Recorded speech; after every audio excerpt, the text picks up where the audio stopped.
Hello everyone, আশা করছি তোমরা সবাই খুব ভালো আছো, সুস্থ আছো। আমরাও খুব ভালো আছি। তো আজকে আমি আর মা ঠিক করেছি বড় মার কাছে যাব। হ্যাঁ, টাইটেল এবং থাম্বনেল দেখে তোমরা তো বুঝেই গেছো। আসলে আমি বড় মার মন্দিরে এর আগে অনেকবারই গেছি, কিন্তু মা কালী পুজোর সময় গেছে, মানে বড় কালী যেটা পুজো হয় কালী পুজোর সময়, ওই সময় মা অনেকবারই গেছে, কিন্তু মন্দিরে যাওয়া হয়নি। সেজন্য অনেক দিন ধরেই মা বলছে যে একটু বড় মার কাছে যাব, বড় মার কাছে যাব, কিন্তু কোনো না কোনো ভাবে প্ল্যানটা ক্যান্সেল হয়ে যাওয়া হয়নি। তো আজকে আমরা ডিসিশন নিয়েছি যে না, এবার যাবই।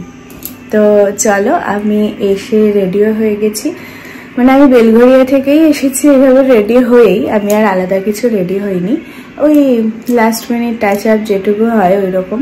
আর মাও রেডি হয়ে গেছে। তো চলো এবার আমরা বেরিয়ে পড়ি, আর আমি ওখানে গিয়ে আবার তোমাদের সাথে ভিডিও শেয়ার করছি। বাড়ি থেকে বেরিয়েই সোজা চলে গেলাম শিয়ালদা স্টেশন। আর এই দেখো, এটা হলো এসি লোকাল ট্রেন। এবার এখান থেকে ট্রেন ধরে পৌঁছে গেলাম সোজা নৈহাটি, আমাদের বড় মার কাছে। ট্রেনে বসার সিট পেলেও ট্রেনে কিন্তু বেশ ভালোই ভিড় ছিল। আর একটা কি জানো তো, আমি এখন নৈহাটি ট্রেনে উঠলে দেখি নৈহাটি স্টেশনেই ট্রেন অর্ধেকের বেশি ফাঁকা হয়ে যায়। অর্থাৎ কত যে দর্শক প্রত্যেক দিন বড় মাকে দর্শন করতে আসে, তা এই ট্রেনগুলো দেখলেই খানিকটা বোঝা যায়। যাই হোক, স্টেশনে নেমে ফ্লাইওভার পার করে স্টেশন থেকে বেরিয়ে কিছুটা হেঁটেই পৌঁছলাম বড় মার মন্দিরে। আজকে কিন্তু আমরা ভীষণ ভালো করে পুজো দিয়েছি। আগের দিনের মতন কোনো অসুবিধা হয়নি। একদম সামনে থেকে বড় মাকে খুব ভালো দর্শন করেছি। তোমাদেরও বড় মাকে দর্শন করালাম। তোমরাও বড় মাকে দর্শন করো এবং তোমাদের মনের ইচ্ছা বড় মাকে জানাও। বড় মা তোমাদের সবার মনের ইচ্ছাই পূরণ করবে। এই ধবধবে সাদা রঙের মন্দিরটাই তোমার আমার সবার প্রিয় বড় মার মন্দির। আমরা মন্দিরে পৌঁছতেই জানতে পারলাম 6:30 থেকে আরতি শুরু হবে। এদিকে আমাদের পুজো দেওয়া হয়ে গেল 5 মিনিটের মধ্যেই। তখন বাজে 5:40। তাই ওই সময়টায় আমরা ব্রহ্মময়ী কালী মায়ের মন্দিরেও ঘুরে আসলাম। এই মন্দিরে আসবো বলে ভেবেই এসেছিলাম, কিন্তু যেহেতু বড় মার আরতি আরো খানিকটা দেরি আছে, তাই ভাবলাম এই পরে না গিয়ে এই সময়টাই মন্দিরটা ঘুরে আসি। এই হলো আমাদের ব্রহ্মময়ী মা। মাকে ভালো করে দর্শন করো। নৈহাটির বড় মার কাছে এলে অবশ্যই এই মন্দিরটাও ঘুরে যাও। এটা কিন্তু অনেক বছরের পুরনো মন্দির। আর পাশেই দেখবে ভোলানাথের মন্দির। ভালো করে প্রণাম করো এবং মনের সব ইচ্ছে জানাও। আজকে একদমই ফাঁকা ছিল।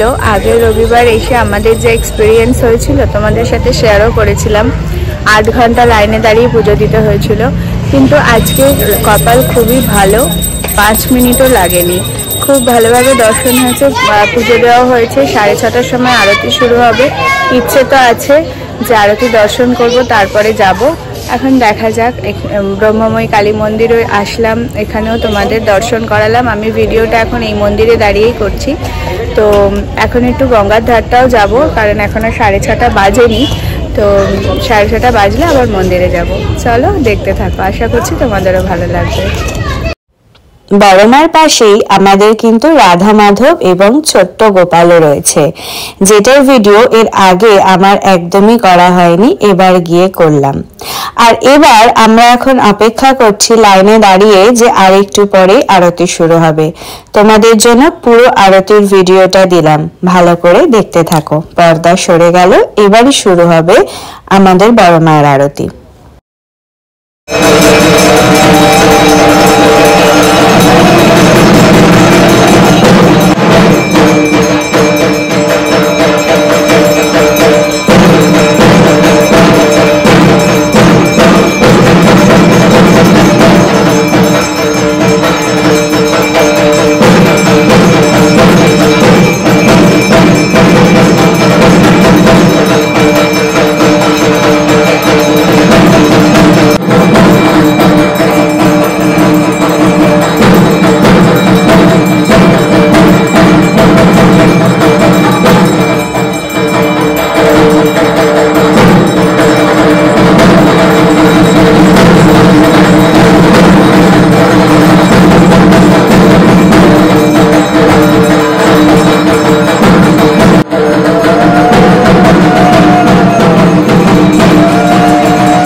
বড় মার পুরো মঙ্গল আরতি দেখলে তো আশা করছি মন ভরে গেল কি, তাই তো?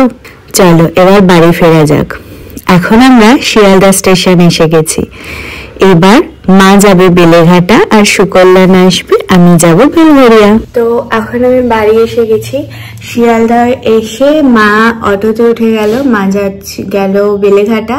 আর যেহেতু আস্তে আস্তে অনেকটাই রাত হয়ে গেছে, তখন 8:30 বাজে, তো সেই জন্য সুকল্যাণেরও তখন হয়ে গেছে, তো সেই জন্য আমি আর গেলাম না। সুকল্যাণ শিয়ালদায় এলো আর আমি আর সুকল্যাণ বেলঘরিয়া চলে আসলাম। আর আমি তোমাদেরকে একটা কথা বলছি, আগের ব্লগে যেদিন রবিবার গেছিলাম সেদিন আমাদের এক্সপিরিয়েন্স খুবই মানে নাজেহাল ছিল। তো আমি বলেছিলাম যে রোববার করে কেউ যেও না, কারণ আমাদের মতনই 8 ঘন্টা লাইনে দাঁড়ানোর এক্সপিরিয়েন্স তোমাদেরও গ্যাদার করতে হবে।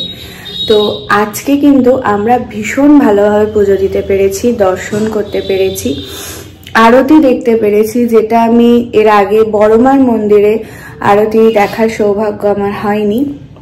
কিন্তু আজকে আমি খুব সুন্দর আরতিও দেখেছি, তোমাদের সাথে তো শেয়ার করলাম, দেখতেই পারলে, এবং প্রসাদও পেয়েছি। তো সবটা আজকে খুব ভালো মতো হয়েছে। ইভেন আমরা ট্রেনটাও খুব সাথে সাথে পেয়ে গেছি, মানে একদমই ওয়েট করতে হয়নি। সব মিলিয়ে আজকের এক্সপিরিয়েন্স খুব ভালো। তো আই রিপিট, রবিবার করে তোমরা কিন্তু যেও না, কারণ অনেকক্ষণ লাইন দিতে লাগবে। রবিবার শনিবার এই দিনগুলো অ্যাভয়েড করে যাও, তাহলে খুব ভালোভাবে তোমরা পুজো দিয়ে আসতে পারবে। যাই হোক, এবার আমি ডিনার করব, তারপরে অ্যাজ ইউজুয়াল ঘুমাবো। আবার কালকে একটা নতুন দিনের সূচনা। শিয়ালদায় মা অটোতে উঠে যাওয়ার পর আমি আর কোনো ব্লগই করতে পারিনি, কারণ ওই সময়টা তো জানোই যে সব ফেরার সময় প্রচন্ড ভিড় হয়। যেমন ট্রেনে ভিড় হয় তেমন স্টেশনটাও খুব ভিড়ের মধ্যে থাকে। তো ওই সময় আমি আর ফোন বার করে ব্লগ করার চেষ্টাই করিনি, কারণ আমি এমনিতেই একটু সামলাতে পারি কম, ফোন ব্যাগ এগুলো সামলানো, তারপরে আবার ভিডিও, এগুলোতে না আমি একটু হকচকিয়ে যাই। তো সেই জন্য আমি ওই ভিড়ের মধ্যে আর ভিডিও করিনি। আমি আবার বাড়ি এসে তোমাদের সাথে কথা বললাম। তো চলো আজকের ব্লগটা আমি এখানেই শেষ করছি। যদি তোমাদের আজকের ব্লগটা ভালো লাগে তাহলে প্লিজ লাইক করো, শেয়ার করো, কমেন্টস করো এবং সাবস্ক্রাইব করতে ভুলো না। আর একটা কথা, আমি মন থেকে চাই বড় মা তোমাদের সবার মঙ্গল করুক। খুব ভালো থেকো, টাটা।